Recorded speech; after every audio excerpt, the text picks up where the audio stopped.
사랑하는 성도 여러분, 혹시 무지개를 최근에 보신 기억이 있으신가요?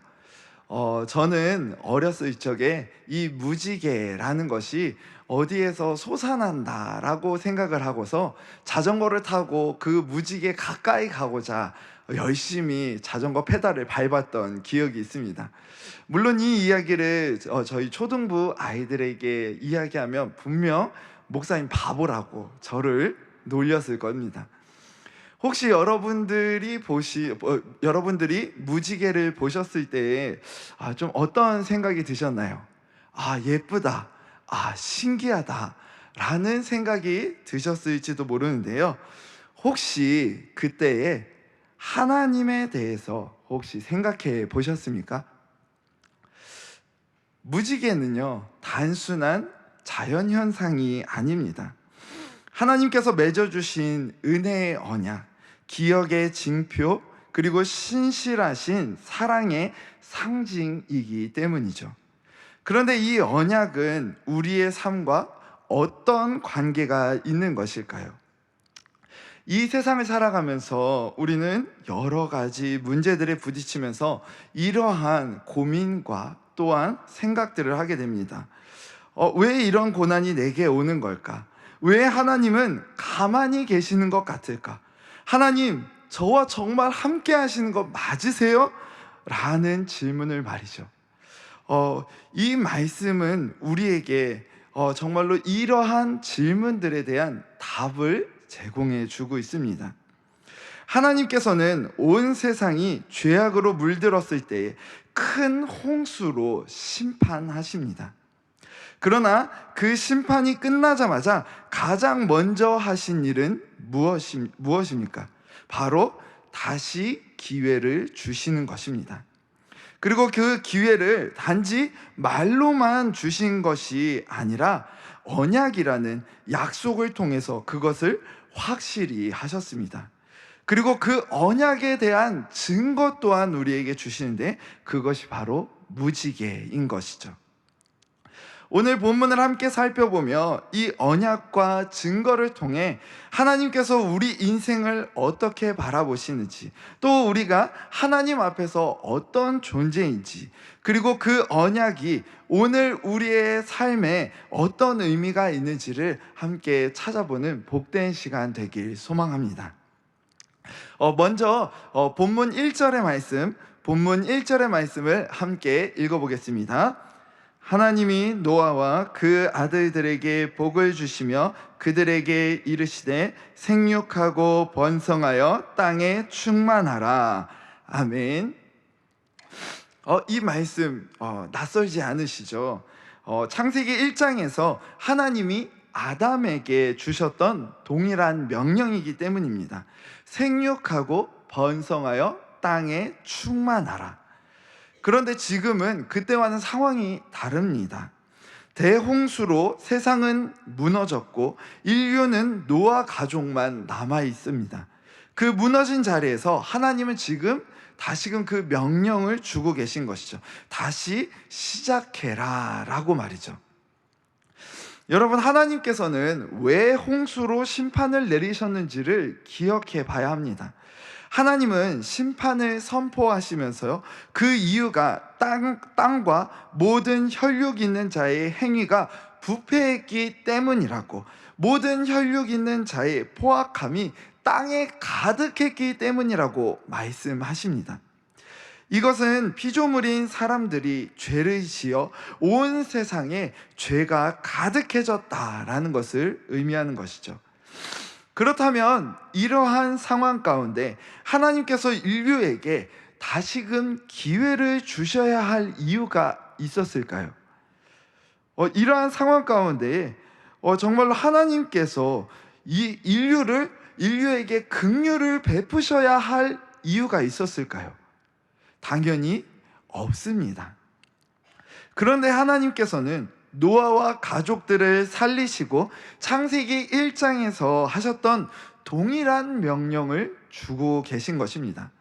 여러분, 생육하고 번성하라, 이 말씀은 단지 자녀를 낳고 살림을 부리라는 말이 아닙니다.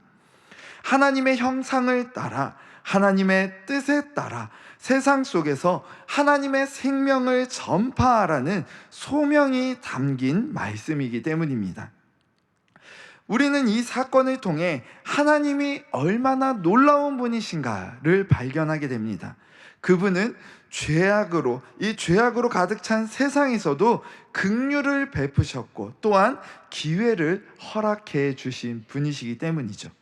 우리 이어지는 본문 2절과 3절 말씀, 본문 2절과 3절 말씀을 함께 읽어보겠습니다. 땅의 모든 짐승과 공중의 모든 새와 땅의 모든 것과 바다의 모든 물고기가 너희를 두려워하며 너희를 무서워하리니 이것들은 너희의 손에 붙였음이니라. 모든 산 동물은 너희의 먹을 것이 될지라. 채소같이 내가 이것을 다 너희에게 주노라. 아멘. 하나님은 노아에게 피조 세계를 관리하고 다스릴 권한을 다시금 주십니다. 아담에게 주셨던 통치권을 다시금 부여하신 것이죠. 하지만 이 통치는 권력이 아니라 책임입니다. 피조 세계를 내 마음대로 하라는 것이 아니라 하나님의 뜻대로 돌봐야 한다라는 것이죠. 그리고 음식에 대한 규정이 바뀌게 됩니다. 이전에는 식물만 먹어야 했지만 이제 동물도 식물처럼 먹어도 된다라는 허락이 주어집니다. 하지만 여기에는 단서가 붙습니다. 곧바로 나오는 이 4절인데요. 4절부터 6절까지의 말씀, 4절부터 6절까지의 말씀을 함께 읽어보겠습니다.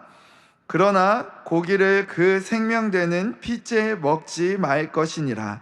내가 반드시 너희의 피, 곧 너희의 생명의 피를 찾으리니 짐승이면 그 짐승에게서, 사람이나 사람의 형제면 그에게서 그의 생명을 찾으리라. 다른 사람의 피를 흘리면 그 사람의 피도 흘릴 것이니 이는 하나님이 자기 형상대로 사람을 지으셨음이니라. 아멘. 여기서 피는 생명을 상징합니다. 고대 이브리 사람들은 피를 생명 그 자체로 여겼습니다. 그러니 피를 함부로 다룬다라는 것은 곧 생명을 경시한다라는 의미를 가지고 있었던 것이죠. 하나님은 생명을 소중히 여기십니다. 그래서 고기를 먹더라도 그 생명인 피는 함부로 하지 말라라고 하신 것이죠. 5절을 보면 하나님께서는 짐승이면 짐승에게서, 사람이나 사람의 형제면 그에게서 그의 생명을 찾으리라라고 말씀하십니다. 피는 곧 생명이니 그 생명에 대한 대가를 그가 지불하게 만들겠다라고 강하게 말씀하신 것이죠. 그렇게 6절에서는 다른 사람의 피를 흘리면 그 사람의 피도 흘릴 것이니 라고 말씀하고 계신 것입니다. 이것은 단순히 보복을 의미하는 게 아니라 생명이 결코 가벼이 여길 것이 아님을, 하나님께서 그것을 얼마나 중요히 여기시는지를 보여주는 것이죠. 하나님께서는 다른 사람의 피를 흘리면 그 사람의 피도 흘릴 것이다 라고 말씀하시면서 그 이유가 하나님의 형상대로 지음받았기 때문이다 라고 말씀하십니다. 그럼 우리는 여기서 생각해 봐야 하는 것입니다. 그것은 사람을 해친다는 것의 의미가 무엇인가 라는 부분이죠. 하나님께서는 본문을 통해서 다시금 하나님의 형상을 따라 사람을 지으셨다라는 것을 기억하게 하십니다. 이러한 사람을 해친다라는 것은 하나님의 형상을 가벼이 여긴다라는 것이며, 나아가서 하나님을 두려워하지 않는다라는 의미가 됩니다. 그렇다면 우리는 우리의 삶을 되돌아봐야 합니다. 우리가 다른 이들을 하나님의 형상으로 대하고 있었는지에 대해서 말입니다. 만약 우리가 우리의 가족들 그리고 이웃들, 함께하는 이들을 하나님의 형상으로 소중히 여긴다면 우리에게서는 당연히 존중과 배려 그리고 사랑이 나오게 되었을 것입니다. 그러나 그러지 못한 때가 너무 많지 않습니까? 다른 사람을 미워하고 상처 입히는 말과 행동을 하며 그들을 하나님의 형상으로 바라보지 못했다면 우리는 하나님의 뜻과는 반대로 나아가고 있었던 것입니다. 우리 본문 7절의 말씀 함께 읽어보겠습니다. 너희는 생육하고 번성하며 땅에 가득하여 그 중에서 번성하라 하셨더라. 아멘. 하나님은 1절 말씀에서 하셨던 그 명령을 반복해서 말씀하십니다. 왜 반복하셨을까요? 그것은 정말 중요하기 때문입니다. 하나님은 우리를 창조하시고 이 땅에서 그냥 살아가라고만 하지 않으셨습니다. 하나님의 뜻을 따라 살면서 그분의 성품을 드러내는 존재로 살아가라고 하셨기 때문입니다. 그렇기에 다시금 우리의 삶의 목적을 바로잡고 참된 주인이신 그분만 따르는 삶으로 나아가라 라고 말씀하고 계신 것이죠. 여러분, 우리는 그저 있는 대로 혹은 흘러가는 대로 살아가기 위해 존재하는 자들이 아닙니다. 왜냐하면 우리에겐 분명한 삶의 목적이 있기 때문입니다. 그것은 바로 하나님의 뜻을 따라 살아가는 것, 그로 인해 하나님을 나타내며 그분께 영광을 돌려드리는 것입니다. 생육하고 번성하라는 하나님의 명령은 지금 이 시대에도 유효합니다. 그 사명의 의미를 기억하며 붙들고 살아가는 우리 모두가 되길 소망합니다. 이어지는 본문 8절부터 11절 말씀, 본문 8절부터 11절 말씀을 함께 읽어보겠습니다. 하나님이 노아와 그와 함께한 아들들에게 말씀하여 이르시되 내가 내 언약을 너희와 너희 후손과 너희와 함께한 모든 생물 곧 너희와 함께한 새와 가축과 땅의 모든 생물에게 세우리니 방주에서 나온 모든 것 곧 땅의 모든 짐승에게니라. 내가 너희와 언약을 세우리니 다시는 모든 생물을 홍수로 멸하지 아니할 것이라. 땅을 멸할 홍수가 다시 있지 아니하리라. 아멘. 하나님께서는 이제 중요한 선언을 하십니다. 그 선언은 바로 언약의 말씀이죠.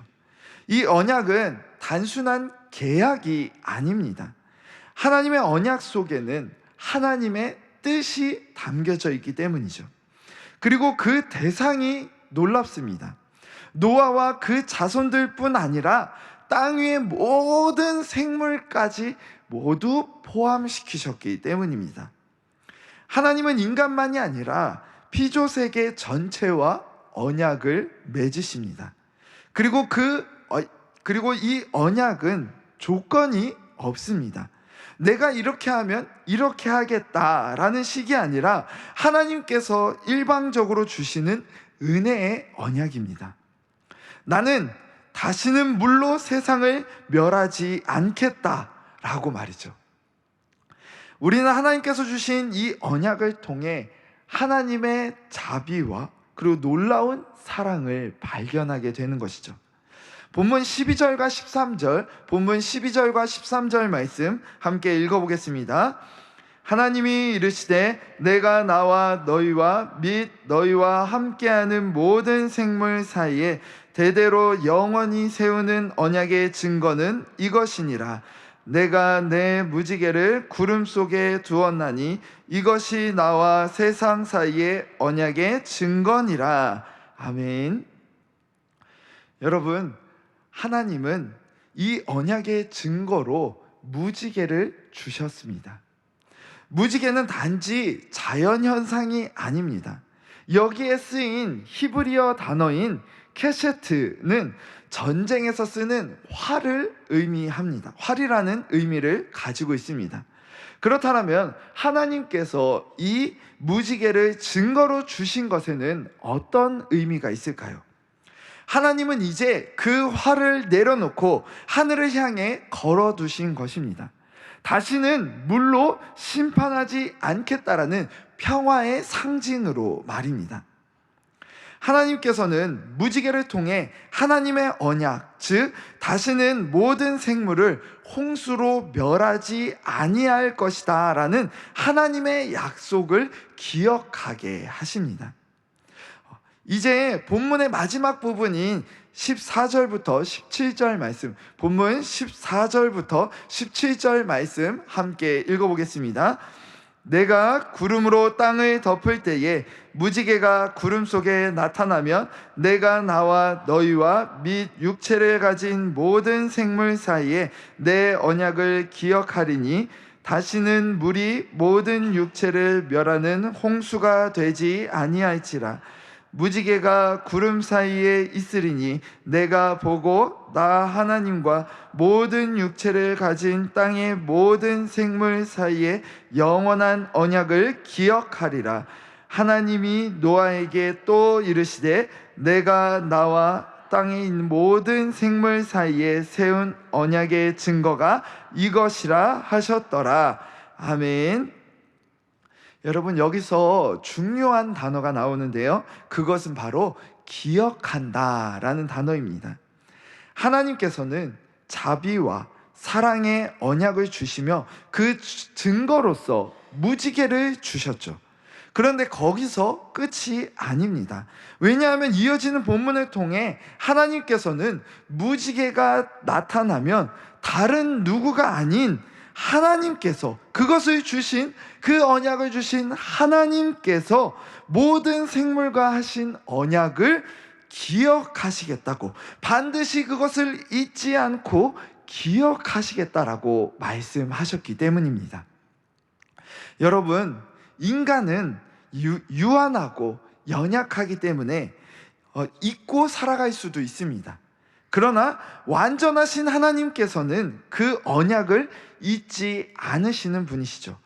성경은 전반에 걸쳐서 우리에게 반복적으로 이 메시지를 전해주고 있습니다. 하나님은 어떤 분이신가? 그분은 언약의 하나님이시며 그 약속을 기억하시고 반드시 이루시는 분이시다라고 말이죠. 오늘 본문에 나온 무지개는요, 기억의 상징입니다. 하나님이 우리와의 약속을 기억하신다는 것, 그리고 그것을 반드시 지키신다는 것을 증거해 주는 것이죠.